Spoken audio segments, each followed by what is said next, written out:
Good afternoon, everyone. This is Christy with Ahn Co. It's Wednesday, December 19th. I'm going to go over the markets with you. So you came out this morning and had another large sale from to China for soybeans. So just shy of 1.2 million metric tons.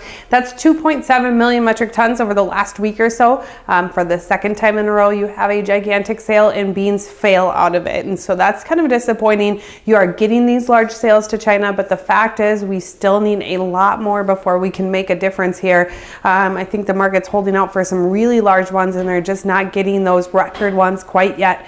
And that's what you're seeing here. So you saw that pressure come down 7 3/4. Corn market followed suit down 3 3/4, and wheat market, after being up here last week, coming into this week, being a bit negative all over the place. Kind of feels like managed money's playing around with the wheat market as they've had bigger swings for really no technical reason. So 8 to 10 cents lower there.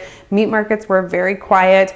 You do have cattle on feed here and cold storage tomorrow, and so that could be why you're seeing just a little bit of a quieter trade coming in here. So slightly positive on live cattle and feeder cattle, slightly negative when you look at lean hogs. And then over to the outside markets, that's where you saw the biggest swings when you look at them.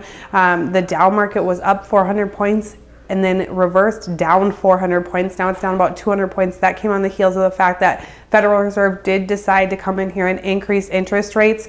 So you went from 2.25 federal funds rate to 2.5, and that's where you saw that Dow be up quite a bit to flushing to a bit negative, as they're just worried how that might slow some economic growth that we've been seeing here lately. We've had really good stats as far as economic numbers, and they're just worried that those higher interest rates could play a role in that. So we'll be watching that.